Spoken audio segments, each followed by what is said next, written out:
Paris, July 25, 2000. The runway at Charles de Gaulle Airport rumbles as Air France Flight 4590 accelerates. This is no ordinary plane. It's the Concorde, the sleek supersonic icon that could cross the Atlantic in under 3.5 hours. On board, passengers sip champagne, unaware that their journey is about to make history for all the wrong reasons. Moments after takeoff, disaster strikes. A tire explodes, shards of rubber pierce a fuel tank, flames erupt. The Concorde's pilots fight to keep control, but the aircraft loses power and crashes into a nearby hotel. 113 people die. The tragedy shocks the world. But what most people don't know is that the crash didn't kill Concorde. The plane was already dying, slowly, quietly, from the inside out. The real reason Concorde disappeared wasn't a fiery accident. It was something deeper, a hidden flaw that had been there since the very beginning. A flaw so severe, no amount of speed, glamour, or engineering brilliance could save it. And once you understand that flaw, you'll see why Concorde's failure was inevitable.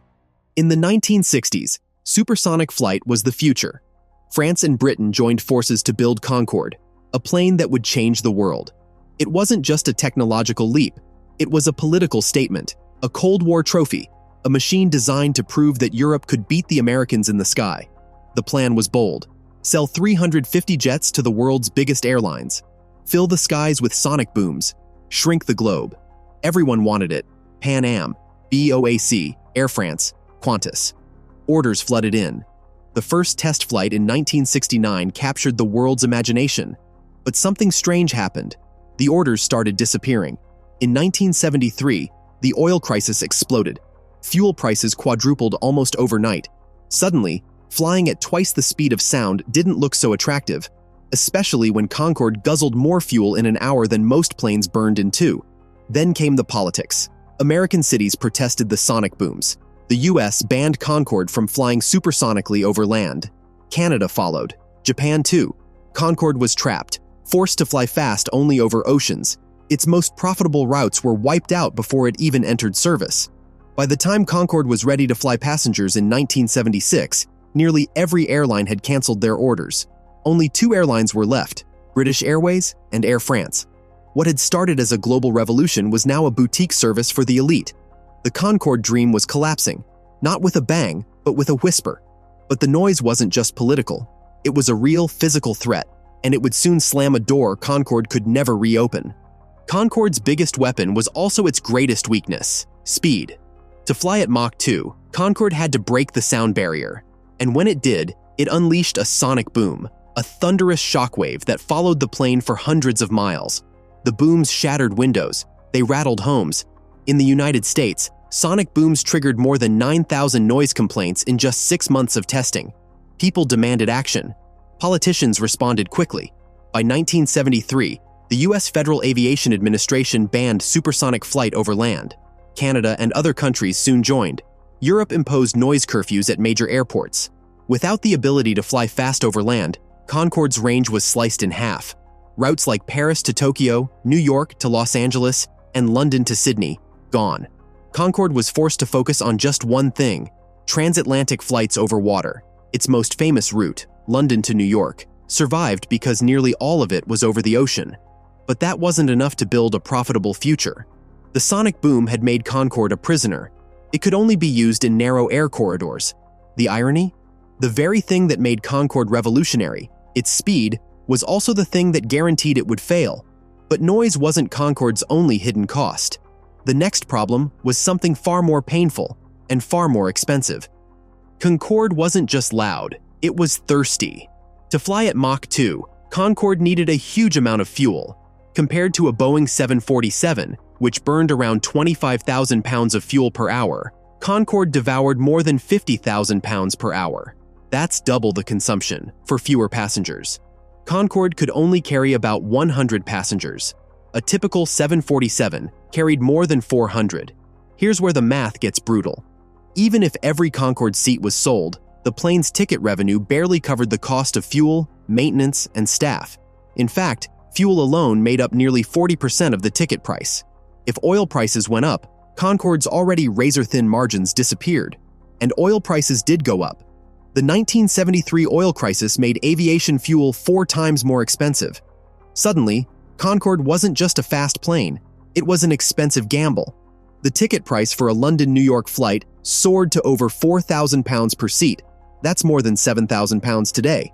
And even then, British Airways and Air France barely made a profit. Many flights didn't sell out. Even Concorde's most loyal passengers, celebrities, business tycoons, royalty, couldn't fill every seat, every time. Unlike today's airlines, which focus on volume and efficiency, Concorde relied on being full all the time. But that wasn't happening. And there was another problem. Fuel wasn't just expensive, it was heavy. To fly fast, Concorde needed to carry a huge amount of it. The plane's design had to constantly redistribute fuel between tanks during flight to keep the plane balanced as it burned fuel and changed shape. Because at Mach 2, something strange happened to Concorde's body. It started to grow. The aircraft's skin would heat up from air friction, and the whole plane would expand by nearly 10 inches. This wasn't just a fun fact. It was a structural challenge. The plane had to be designed to handle constant heat, expansion, and contraction, flight after flight. And that brings us to Concorde's next hidden enemy, heat. When Concorde cruised at 60,000 feet and Mach 2, its thin aluminum skin wasn't just gliding through the air, it was fighting it. The friction at those speeds caused the surface temperature to climb as high as 127 degrees Celsius, hot enough to boil water. The plane literally stretched in flight.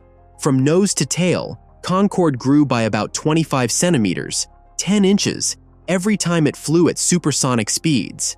Inside the cabin, passengers couldn't see it, but the windows got noticeably warm to the touch. Flight attendants often told curious travelers to place their hands on the walls to feel the heat radiating through the metal. This expansion wasn't just a cosmetic issue. It put enormous stress on the plane's frame, joints, and rivets. Every flight meant the airframe flexed and stretched. When the plane slowed down and cooled after landing, it would contract again. That cycle repeated thousands of times over the life of the jet, causing microscopic cracks to slowly form in the structure. This is called metal fatigue, a silent, invisible process that weakens materials over time. Concorde's engineers knew this would happen. They built the jet with incredibly strict maintenance schedules and constant inspections. Every few flights, technicians carefully checked for hairline cracks. Parts were replaced long before failure. But the heat didn't just affect the structure, it affected the tires too. Concorde's thin landing gear wheels were under extreme pressure, especially at the high speeds needed for takeoff. When a tire burst, it could send high-speed debris flying straight into the wings or fuel tanks. And that's exactly what happened on July 25, 2000. A small strip of metal on the runway destroyed a tire. The debris punctured a fuel tank. Fire erupted. Seconds later, Concorde was gone. But that crash wasn't just a random accident. It was the result of a lifetime of stress. Even with rigorous safety standards, Concorde's design had always carried risks that couldn't be fully eliminated. The heat, the pressure, the constant stretching, it was all building toward a breaking point. And yet, even after the crash, Concorde could have survived. But what happened next made sure it wouldn't. On July 25, 2000, everything changed in just 2 minutes. A Continental Airlines DC-10 had dropped a 43-centimeter metal strip on the runway at Charles de Gaulle Airport. When Concorde Flight 4590 accelerated for takeoff, its tire rolled over the debris and exploded. A piece of the shredded tire struck the underside of Concorde's left wing at over 300 kilometers per hour. The impact ruptured a fuel tank. Within seconds, flames engulfed the jet. The pilots tried to gain altitude, but they lost thrust in engine number 2. The aircraft couldn't climb, and with its remaining engines overstressed, it stalled and plummeted into a small hotel near the airport. All 109 people on board died, along with 4 more on the ground. The crash was horrifying, but what followed was even more damaging to Concorde's future. The investigation revealed that the tire explosion alone didn't fully explain the disaster. It exposed something deeper, a design vulnerability that had been known for years. Concorde's fuel tanks were not protected against high-speed debris strikes. Engineers had flagged this issue in the 1980s, but no modifications were made at the time. The risk was considered extremely rare, and manageable. But after the crash, that reasoning collapsed. Air France and British Airways immediately grounded their Concorde fleets. The airlines worked to add Kevlar linings inside the fuel tanks to prevent future ruptures. They also reinforced the tires to better handle debris impacts. The plane eventually returned to service, but something had changed. Public trust was gone. Passenger demand never fully recovered. Even the wealthiest flyers hesitated to book a seat. For the first time, people wondered, was Concorde really safe? But the crash wasn't the only thing that destroyed Concorde. In fact, even if the crash had never happened, Concorde might still have been doomed. Because waiting in the background was something even more powerful than physics or engineering: politics. Concorde wasn't just an airplane, it was a political symbol. It was the pride of Europe, a technological marvel that showed France and Britain could stand shoulder to shoulder with the US aerospace giants. But Concorde was never truly welcome in America. The United States government imposed strict noise regulations that effectively blocked Concorde from flying supersonic over US land. In fact, Concorde's very first landing in the United States was delayed for years because American cities didn't want the plane at their airports. The US also had its own supersonic jet in development, the Boeing 2707, which was quietly supported by political and industrial powerhouses.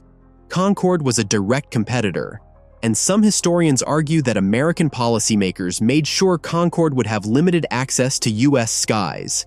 The Boeing 2707 project was eventually canceled, but by then, Concorde's market was already shrinking. And as time went on, support from European governments also began to fade. British Airways and Air France needed subsidies to keep Concorde profitable. The maintenance costs were enormous, the parts were custom-made, and the training for Concorde's unique systems was incredibly expensive. But by the late 1990s and early 2000s, European governments no longer wanted to pour money into Concorde. Airlines were now focusing on high-volume, low-cost models. The age of the jumbo jet and the budget airline had arrived. Politicians couldn't justify spending millions to keep a handful of Concordes in the sky for the world's richest passengers. The timing was terrible. After the crash in 2000, the entire airline industry was rocked again by the events of September 11, 2001. Passenger numbers collapsed worldwide. Airlines scrambled to survive. Suddenly, Concorde's already fragile economics became impossible. The planes were expensive, the parts were rare, the fuel was sky-high, and now even the political will to save Concorde had evaporated. In April 2003, British Airways and Air France announced that Concorde would be retired by the end of the year. No other airline stepped in to save it. No government offered rescue funding. No manufacturer offered to modernize it. The era of supersonic passenger flight quietly ended. Concorde's last commercial flight landed on October 24, 2003. Thousands of people gathered at Heathrow Airport to say goodbye. Some cried, some cheered, some simply stared, knowing they were watching the final chapter of something the world may never see again. But there's still one last piece to this story. Because even without the crash, even without the politics, Concorde still faced a problem it could never solve, a problem that would have followed it forever. Even if Concorde hadn't crashed, even if politics had turned in its favor, the plane still faced an opponent it could never beat: the economics of rarity. Concorde was expensive to build. Only 20 Concordes were ever made, and just 14 of them flew commercially.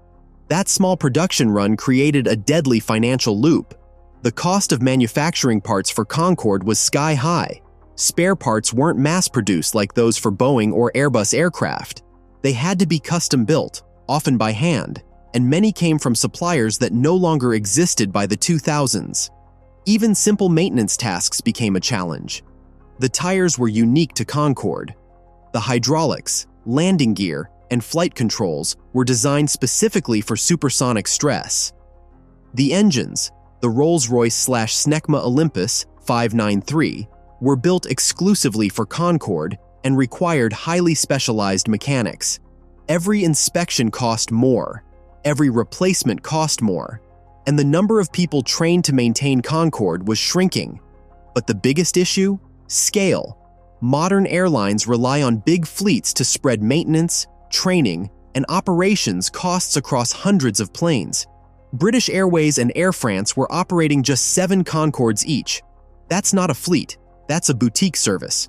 There were no spare planes sitting in hangars. If a Concorde went out of service for even a few days, the airline had to cancel flights and lose money. Worse, every Concorde flight was an all-or-nothing gamble. It needed to be nearly full just to break even. And after the crash, those seats became harder and harder to sell. In the early 2000s, British Airways was losing around £9 million per year on Concorde flights. That wasn't a sustainable hobby. In a world where airlines were chasing low-cost flights, fast turnarounds, and maximum efficiency, Concorde looked more and more like a relic. It wasn't just a rare plane, it was too rare to survive. Even after its retirement, Concorde's legend refuses to die. The dream of supersonic travel still lives on. New companies like Boom Supersonic, Ariane, and Spike Aerospace have promised faster, quieter, more efficient planes. They claim their jets will fly without the deafening booms. They say new materials and better engines will solve the problems that killed Concorde. Boom's Overture project, for example, is targeting speeds of Mach 1.7 with 100% sustainable fuel. They say it will be affordable and practical. But every single one of these companies faces the same old enemies: noise regulations. The US still bans supersonic flight over land. Fuel costs. Even sustainable fuel is expensive and hard to scale. Economics. Building a small fleet of supersonic jets may simply never pay off. History casts a long shadow. Concorde proved that speed is not enough. You can fly faster than sound, but if you can't fill the seats, if you can't land where people need to go, if you can't make the math work, it's not going to last. And for now, no supersonic passenger jet has flown since Concorde's final landing in 2003. The dream is still chasing the ghost of the Concorde. When Concorde took to the skies, it wasn't just flying, it was rewriting what was possible. It was beautiful, it was fast, it was bold, it was a technological miracle. But in the end, it was also trapped. Trapped by sonic boom bands that locked it out of most of the world's airspace. Crushed by fuel costs that drained its profits on every flight. Weakened by heat and stress that constantly wore down its body. Haunted by a crash that shattered public trust. Abandoned by politics that once celebrated it but later left it behind. And ultimately buried by the brutal economics of operating something so rare that no one else could afford to keep it alive. Concorde didn't fail because it wasn't good enough. It failed because the world around it wasn't ready to support it. The speed was real, the beauty was undeniable, but the hidden flaw, the one that doomed Concorde, was that it simply didn't fit the future that was coming, and maybe it never did. Do you think we'll ever see a passenger plane break the sound barrier again? Or did Concorde teach us that some dreams are simply too fast for their own good?